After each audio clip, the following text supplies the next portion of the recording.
Bismillahirrahmanirrahim. Assalamu alaikum students. My name is Abdurrahman and I'm teaching you biology.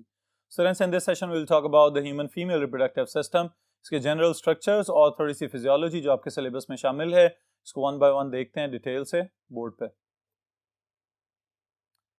Ji students, बुनियादी तौर पे it is the second part of the reproduction in man। बिल्कुल उसी तरह जैसे human males के अंदर हमने कुछ adaptation study की कि वहाँ पे reproductive structures मौजूद हैं which have been modified for the terrestrial mode of reproduction, इसी तरह ह्यूमन फीमेल्स के अंदर भी हमें रिप्रोडक्टिव स्ट्रक्चर जो नजर आ रहा है it has been specialized for the terrestrial mode of reproduction. लेकिन यहाँ पे इंपॉर्टेंट चीज स्टूडेंट्स ये है समझने वाली कि ये थोड़ा सा ज्यादा कॉम्प्लिकेटेड है as compare to the male reproductive system, क्योंकि यहाँ पे अलग-अलग से स्ट्रक्चर्स अपना अपना काम परफॉर्म कर रहे हैं, लेकिन ultimately it is the production site कि जहां से आप, मैं और हम सब इंसान जो इस प्लेनेट के ऊपर मौजूद हैं वो जमीन के ऊपर नमूदार होते हैं। तो it has a real significance. Alright students, one by one इसके स्ट्रक्चर्स को अगर हम डिस्कस करें तो the same sequence you should remember कि सबसे पहले नंबर पे एक्सटर्नल जेनिटल्स, फिर उसके बाद हम इसमें ओवोजेनेसिस यानी कि गमीटोजेनेसिस का अमल देखेंगे, और फिर उसके बाद जो एसोसिएटेड स्ट्रक्चर्स हैं as well as the accessory glands, इनको वन बाय वन देखते हैं। Alright, so the first thing is external genitals. The genitalia are known as vagina in human females. Vagina is that apparent part which is known as the reproductive structure. Alright, फिर इसके बाद students जो असल काम है that is perform by the gonads. बिल्कुल इसी तरह के जैसे ह्यूमन मेल्स में मैंने आपको बताया था कि the testes, the gonads, they are the significant structures for the sperm production. बिल्कुल इसी तरह से यहाँ पे गमीट प्रोडक्शन यानी कि ओवोजेनेसिस के लिए जो स्ट्रक्चर्स इंपॉर्टेंट है they are the ovaries. Alright, तो यहाँ पे भी एब्डोमिनल, लोअर एब्डोमिनल कैविटी के अंदर या पेल्विक रीजन हम कह सकते हैं, वहां पे पेयर ऑफ ओवरीज मौजूद है। लेकिन इंपॉर्टेंट चीज ये है कि दोनों ओवरीज में से one ovary produces one ovum every month, alright, due to that specified reproductive cycle. फिर इसके बाद जो इंपॉर्टेंट चीज है स्टूडेंट्स वो ये है कि इसके अंदर जो ओवोजेनेसिस का अमल हो रहा है, ये अलग से भी शॉर्ट क्वेश्चन के लिए याद रखिएगा, इसे हम oogenesis भी कह सकते हैं, ओवोजेनेसिस भी कह सकते हैं। बुनियादी तौर पे इसका मतलब क्या है, एग प्रोडक्शन, कि how the eggs are formed within the ovaries. तो वहां पे टेस्टीज के अंदर अगर आपको याद हो सेमिनिफेरस ट्यूब्यूल्स इंपॉर्टेंट थी इसकी प्रोडक्शन के लिहाज से, लेकिन यहां पे थोड़ा सा सिनेरियो डिफरेंट होता हुआ नजर आ रहा है। The production is done by the germ line cells, जो कि जर्म सेल्स कहलाएंगे। बुनियादी तौर पे ये खुद क्या है, डिप्लॉइड सेल्स हैं, और इनको हम ओवोजेनेटिक स्टेम सेल्स कह सकते हैं। अब इसके बाद इनके अंदर से जो सेल्स पैदा होते हैं they are known as ovogonia. Ovogonia are diploid, फिर इनसे प्रोड्यूस किए जाते हैं प्राइमरी ओवोसाइट्स, और यहां से आगाज होगा मियोसिस 1 का। ऑलराइट, मियोसिस 1 के मुकम्मल होते ही सेकेंडरी ओवोसाइट नमूदार होता है, और उसके साथ एक स्पेशलाइज्ड रिड्यूस्ड एसिमेट्रिक डिवीजन का प्रोडक्ट सेल पैदा होता है जिसको हम कहते हैं पोलर बॉडी। ये बात याद रखिएगा स्टूडेंट्स, पोलर बॉडीज हम उन सेल्स को कहते हैं कि जिनका फर्टिलाइजेशन के साथ या फ्यूचर में फ्यूजन ऑफ गमीट्स के साथ या डेवलपमेंट इनटू एम्ब्रियो के साथ कोई ताल्लुक नहीं है। इस वजह से इनको पहले ही डीजेनरेटेड फॉर्म में पैदा किया जा रहा है ताकि ये किसी किस्म का कोई कंट्रीब्यूशन ना कर सके रिप्रोडक्शन के अंदर। But in some abnormal cases in hyper ovulating mothers हमें ये नजर आता है कि बाज़ औक़ात पोलर बॉडीज भी मेल फंक्शन कर जाती हैं, ओवम की तरह काम करना शुरू कर देती हैं, और बाज़ औक़ात ये भी देखा गया है कि एक से ज्यादा ओवम भी पैदा हो सकते हैं। तो in that case we will call them ova. फिर उसके बाद सेकेंडरी ओवोसाइट्स और पोलर बॉडीज के अंदर फर्दर मियोसिस 2 मुकम्मल की जाएगी up to the metaphase 2 stage. ये बात याद रखिएगा स्टूडेंट्स कि इनसे जो सेकेंडरी ओवोसाइट से पैदा होने वाले सेल्स हैं उनको हम ओवोटिड्स या इमेच्योर एग या ओवा कह सकते हैं। इनके साथ भी एक पोलर बॉडी पैदा होगी, तो अल्टीमेटली हमारे पास एक functional egg that has reached up to the metaphase 2 stage, उसके अंदर भी मियोसिस 2 अभी कंप्लीट नहीं हुई, और उसके साथ 3 रिड्यूस्ड सेल्स पैदा होंगे जिनको हम कहेंगे पोलर बॉडीज। ऑलराइट स्टूडेंट्स, फिर यहाँ पे सिग्निफिकेंट चीज जो आपने याद रखनी है वो क्या है, in comparison to the male gametogenesis, वहां पे अगर 4 स्पर्म्स पैदा होते हैं तो all of the 4 sperms are functional, लेकिन यहाँ पे जो 4 सेल्स पैदा हुए हैं उनमें से सिर्फ एक ही फंक्शनल एग होगा। ऑलराइट स्टूडेंट्स, फिर इसके साथ अगर हम लॉजिक अटैच करना चाहें तो यू शुड रिमेंबर कि यहाँ पे भी स्पेस और न्यूट्रिएंट्स वगैरह का कंपटीशन चल रहा है। तो अगर ज्यादा ओवा पैदा होंगे, ज्यादा एग्स पैदा होंगे, तो उतने ही ज्यादा, चूंकि स्पर्म्स तो मिलियंस की तादाद में आ रहे हैं, तो स्पर्म्स उतने ही ज्यादा इनको फर्टिलाइज करेंगे, और फर्टिलाइजेशन के बाद इसका मतलब है कि एक ही यूट्रस के अंदर बहुत ज्यादा एम्ब्रियोज डेवलप हो सकते हैं। तो इतनी स्पेस और न्यूट्रिएंट्स को मैनेज करने के लिए नेचर ने पहले से ही ये एक एवोल्यूशनरी प्रोसीजर अडॉप्ट कर लिया हुआ है कि only one functional ovum in every reproductive cycle. All right, students.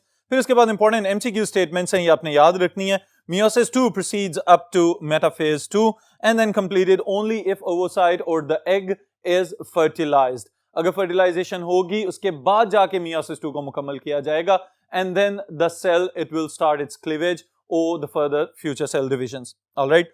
फिर उसके बाद स्टूडेंट्स एक टर्म ओव्यूलेशन. आमतौर पे जो गेमेटोजेनेसिस इन फीमेल्स है यानी कि ओवा का पैदा होना, इस टर्म को रिलेट किया जाता है विद द ओव्यूलेशन. लेकिन ये बात याद रखिएगा कि बुनियादी तौर पे ओव्यूलेशन की जो टर्म हम इंट्रोड्यूस करवा रहे हैं इसका मतलब क्या है कि ओवरीज में जो एग्स पैदा हो रहे हैं उनके इर्द गिर्द फॉलिकल्स होते हैं. जब सेल इतना, या एग सेल जिसकी हम बात करें, इतना मैच्योर हो जाए कि वो इन फॉलिकल्स वगैरह को हटा दे और उस पूरे स्ट्रक्चर में से रिलीज होने के बाद फिम्ब्रे की जाने मूव करना शुरू हो जाए, यानी फिलोपियन ट्यूब के ऊपर मौजूद जो एक हमें फ्रिल्ड स्ट्रक्चर नजर आता है उसकी जाने मूव करना शुरू हो, दैट पार्ट और that structure is known as ovum. और फिर इस अमल को हम कहेंगे this is ovulation. Alright students, फिर इसके साथ जो फर्दर स्ट्रक्चर्स एसोसिएटेड हैं with the female reproductive system उनको देखते हैं. जी students, the next structures are oviducts. Oviducts ovarian tubes भी इनको कहते हैं, फिलोपियन ट्यूब्स भी कहते हैं, और तो और इनको हम यूटेराइन ट्यूब्स भी कहते हैं. बुनियादी तौर पे जितने मर्जी नाम हैं, स्ट्रक्चर एक ही है कि वो एग जो ओव्यूलेशन के बाद रिलीज हुआ उस रिलीज्ड ओवम को एक्सेप्ट करेंगी फिलोपियन ट्यूब्स और फिर इन फिलोपियन ट्यूब्स के अंदर फर्टिलाइजेशन को सक्सेसफुल बनाया जाएगा. आप जो चीजें याद रखेंगे students, the first thing is ovum after ovulation is transferred to the uterine tube. Fertilization takes place in the proximal part of the fallopian tube, यानी वो हिस्सा जो ओवरीज वाली साइड पे करीब है उसको हम कहेंगे कि ये इसका प्रॉक्सिमल पार्ट है. प्रॉक्सिमल और डिस्टल का डिफरेंस आपको याद होना चाहिए, नेफ्रॉन्स में भी हम स्टडी करके आ चुके हैं. अगले हिस्से को हम प्रॉक्सिमल एंड कहते हैं और जो पिछला दूर वाला हिस्सा होता है उसको हम कहते हैं that is the distal part. तो proximal end of the fallopian tube के अंदर फर्टिलाइजेशन को सक्सेसफुल बनाया जाएगा. फिर उसके बाद क्या होगा कि उस फर्टिलाइज्ड जाइगोट को पुश कर दिया जाएगा into the uterus. Alright students, so the uterine tube opens into the uterus. Uterus बुनियादी तौर पे क्या चीज है? वो वाला स्ट्रक्चर जहां पे एम्ब्रियोनिक डेवलपमेंट को पहले कंसेप्शन वाले दिन से लेके 9 मंथ्स तक या 280 डेज तक सक्सेसफुल बनाया जाता है. उस एरिया को, उस मस्कुलर बैग लाइक स्ट्रक्चर को हम कहते हैं दिस इज द यूटेरस. अगर हम इसको आसान तरीन अल्फाज में डिफाइन करना चाहें, we can say hollow muscular organ located in the female pelvis. और स्ट्रक्चर के एतबार से अगर देखें तो इसके पास 3 लेयर्स मौजूद हैं स्टूडेंट्स, एंडोमेट्रियम, मायोमेट्रियम और पेरीमेट्रियम. इन अल्फाज को देखते हुए आपके ज़हन में फौरन एक ख्याल आना चाहिए कि क्या हम ये टर्म्स कहीं पढ़ चुके हुए हैं. We have studied something like these terms in the heart. आपको याद हो अगर तो पेरिकार्डियम, एंडोकार्डियम और मायोकार्डियम डिफरेंट लेयर्स के नाम हमने दिल के हवाले से याद रखे हुए हैं. तो यही बात याद रखिएगा कि बुनियादी तौर पे वही नाम है लेकिन स्पेसिफायर हैं this time with the layers of the uterine wall. Alright students, फिर उसके बाद जो इंपॉर्टेंट चीज आप याद रखेंगे इट इज दैट कंसेप्शन और इम्प्लांटेशन. कि नॉर्मली जैसे ही फर्टिलाइजेशन मुकम्मल होती है वहां तक भी काम खत्म नहीं होता. इस चीज का खतरा होता है कि कहीं जाइगोट बनने के बाद आगे कहीं वो बेचारा जाया ही ना हो जाए. तो जब तक वो जाइगोट वहां से ट्रेवल करके आके यूटेराइन वॉल के साथ अटैच नहीं हो जाता तब तक हम इस चीज को कंसेप्शन या इम्प्लांटेशन का नाम नहीं दे सकते. क्योंकि इस अमल का बुनियादी मकसद या इसका रिलेशनशिप इस चीज के साथ है कि जब तक वो एम्ब्रियो जो डेवलप होना चाह रहा है वो 5-6 दिन के बाद जाइगोट स्टेज से अगले 5-6 दिन के बाद जब ब्लास्टोसिस स्टेज तक पहुंचता है उसके बाद जाके यूटेरस की वॉल के अंदर एम्बेड हो जाता है. इसके बाहर एक लेयर मौजूद होती है जिसे हम जोना पेलिसिडा कहते हैं. जैसे ही वो रिमूव होगी उसके बाद इम्प्लांटेशन होगी. इम्प्लांट होते साथ ही फिर असल डेवलपमेंट शुरू होती है और उस असल डेवलपमेंट में एक बहुत ही की रोल प्ले करता है प्लेसेंटा. ऑलराइट स्टूडेंट्स, तो कंसेप्शन या इम्प्लांटेशन में जो इंपॉर्टेंट पॉइंट आप याद रखेंगे that after 5 to 6 days of fertilization embryo reaches its blastocyst stage. और फिर उसके बाद जाके जब ये यूटेरस की वॉल के साथ अटैच होगा, the embryo attaches to the wall of the uterus and undergo further development. और further development के लिए there should be a continuous supply of nutrients and there should be the removal of the wastes. तो उसके लिए अल्लाह ताला ने एक specialised structure हमें दिया हुआ है that is known as placenta. जी स्टूडेंट्स, अगर हम प्लेसेंटा को डिफाइन करना चाहें we can define it embryonic blood vessels that are developed between uterine and fetal tissues for exchange of oxygen, carbon dioxide, waste, nutrients and other materials. अब सबसे पहले number पे अगर हम अपनी जनरल मॉर्फोलॉजी को देखते हैं स्टूडेंट्स, तो हमें अपने पेट के दरमियान में एक सुराख नजर आता है जिसे हम नेवल स्कार कहते हैं। ऑलराइट, अब ये जो नेवल वाली एक खास किस्म की शक्ल आपको नजर आ रही है अपनी बॉडी के अंदर, बुनियादी तौर पे it was the connection between your bodies and your mother's bodies. Alright, तो मदर के जो यूटेराइन टिश्यूज हैं और हम जब एम्ब्रियोनिक स्टेज में मौजूद थे उस वक्त जो डेवलपमेंट चल रही थी, तो वहां पे जो ऑक्सीजन हमें चाहिए थी, जो कार्बन डाइऑक्साइड हम प्रोड्यूस कर रहे थे एज मेटाबॉलिक वेस्ट या और बाकी वेस्ट प्रोडक्ट्स वगैरह पैदा किए जा रहे थे, उन सब का एक्सचेंज करने के लिए जो एक स्पेशल कनेक्शन अल्लाह ताला ने बना के दिया होता है उसको हम कहते हैं that is known as placenta.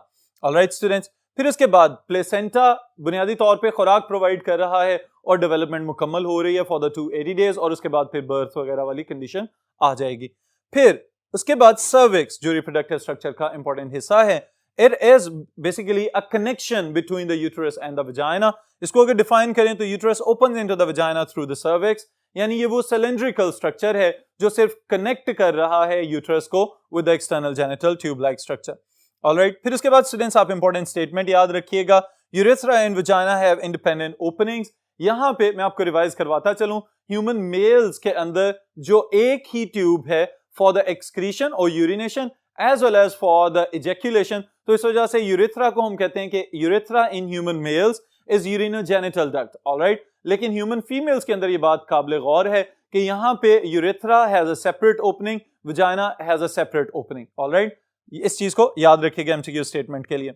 फिर उसके बाद स्टूडेंट्स एक्सेसरी ग्लैंड्स, जो लास्ट चीज हमने यहाँ पे शामिल करनी है वो ये है कि इसका इंपॉर्टेंट काम क्या है। बार्थलिन ग्लैंड्स मौजूद हैं, बिल्कुल उसी तरह के जैसे मेल्स में हमने बल्बो यूरेथ्रल ग्लैंड का नाम पढ़ा था, लुब्रिकेशन कर रहे हैं और उसके साथ ही साथ neutralization of acidity of vagina due to presence of urinary acids, ये इसकी एसिडिटी को रिड्यूस करते हैं।